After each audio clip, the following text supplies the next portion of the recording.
We'll go straight now to our program guest, and this week it's the Minister for Finance, Matthias Cormann, who joins us in the very early hours from our Perth studios. Minister, good morning, welcome. Good morning, Barry, good to be here. Is it playing fair to bring the meeting forward 24 hours and really deny the members the opportunity to gather in Canberra and talk among themselves? I think it's the right decision that the Prime Minister has made. It provides a certainty for the party and for the country. My colleagues are all professionals. I mean, this issue has been discussed among colleagues for some time now. I believe that my colleagues know what it is that they are wanting to do. And I believe that overwhelmingly my colleagues will support the leadership team that took us successfully to the last election in Tony Abbott and Julie Bishop. And I have to say, I thought that the prospect of the Prime Minister, given the circumstances, going into question time on Monday with this unresolved wouldn't have been a good look. Well, it's inconceivable that it would be in the best interest of either the Liberal Party or the country for the Prime Minister to go into the Parliament tomorrow with this issue unresolved. So I think the Prime Minister has made absolutely the right decision, and I believe that overwhelmingly my colleagues would agree that that was the right decision. Now, how do you understand the cabinet solidarity thing to operate? Are all ministers, including the outer ministry, parliamentary secretaries, the whips, are they all bound by cabinet solidarity? Well, I'm very confident that the Prime Minister has the unanimous support of his cabinet. I believe he has the overwhelming support of the party room. That's not the question. Let me get to it. I'm very confident that the Prime Minister has the unanimous support of the cabinet. And indeed, again, Malcolm Turnbull confirmed again today that he will be voting against this bill, as will Julie Bishop, as another range of other cabinet colleagues have, of course, indicated over the last few days. Now, it will be a secret ballot, so that obviously gives everyone the opportunity to do things as they see fit. But I'm very confident that the cabinet unanimously supports the Prime Minister and that the party room overwhelmingly supports the Prime Minister continuing in his role. But the whole purpose of this is to test the strength of support for Tony Abbott, and you've got this ludicrous situation where Malcolm Turnbull will vote against this bill. Well, Malcolm Turnbull is a team player. He's consistently indicated that he's a strong supporter of Tony Abbott as our Prime Minister, and that is, of course, why he will be voting against this bill. But then how can you walk out of that meeting and say, now, that's an accurate reflection of the mood of the party? Well, the vote on Monday, the leadership spill motion, it will be a vote of confidence into the current leadership team, the leadership team that took us successfully to the last election. I mean, the question that is before the party room, really, is whether we want to go down the Labor Party path of tearing down a first-term Prime Minister, or whether we don't.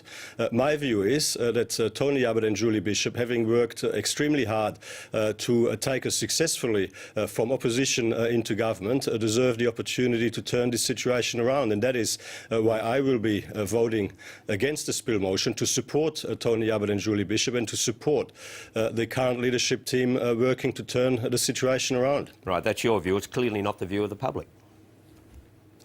The next election is still about 18 months away.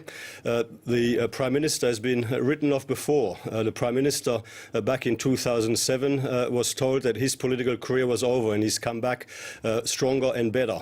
I've got every confidence that the Prime Minister, working closely with Julie Bishop and the whole cabinet and the whole party room, will be able to turn the situation around and to get us into a winning position in the lead up to the next election. John Howard did turn things around, but he was never at minus 36 in terms of approval rating. And you're asking somebody who is sitting on minus 36, somebody who will be further damaged by this process that's about to happen, you're suggesting that he has the ability, the trust, to win back the electorate.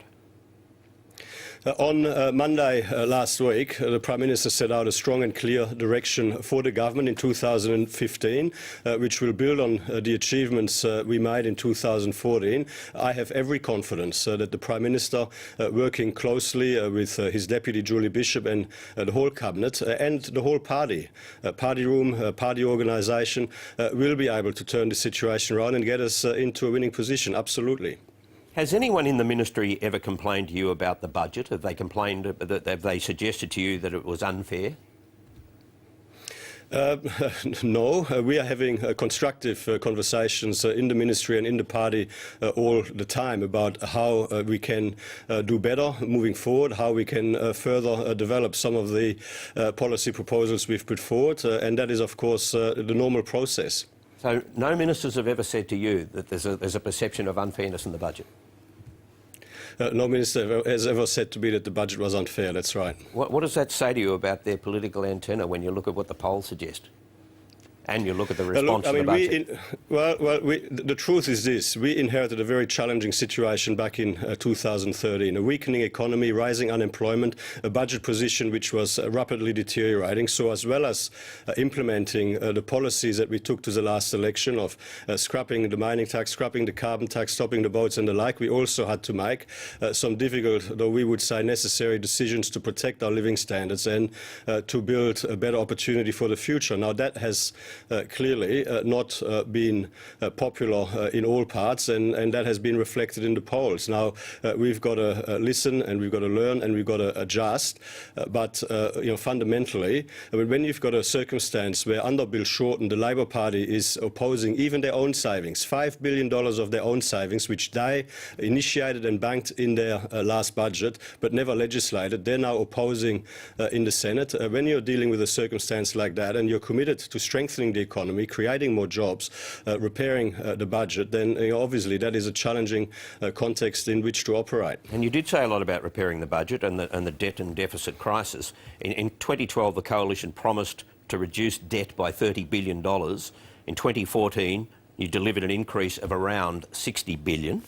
The same with the deficit. The projections were now suggesting up to $40 billion will be added to the deficit over the next 4 years.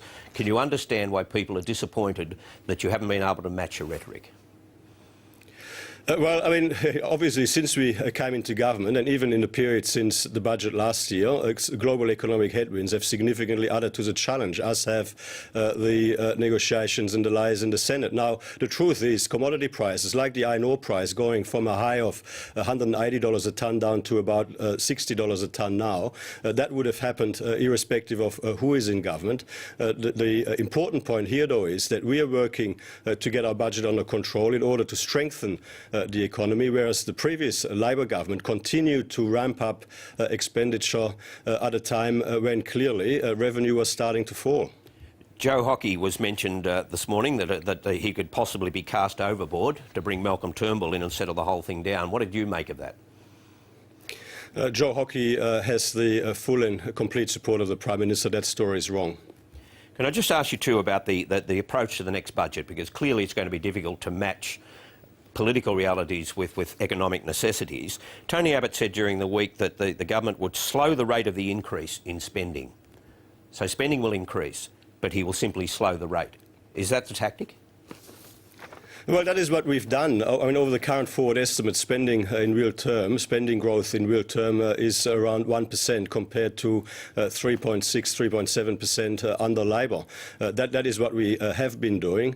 Now, our focus in 2015, building on our achievements in 2014, will be on strengthening the economy, creating more jobs, helping families, and making sure that Australia is safe and secure. Now, it's important to actually remember that in 2014 we did make some significant progress. The economy did strengthen, growing at 2.7% compared to 1.9% the year before. Jobs were growing at about 600 a day, 3 times as high as the year before. So we're heading in the right direction. We are making progress, and our objective in 2015 is to build on our achievements in 2014 and to continue to head in the right direction. Well, can I just put it, perhaps simplify it a bit? Will you continue to cut in the next budget, or is that work done?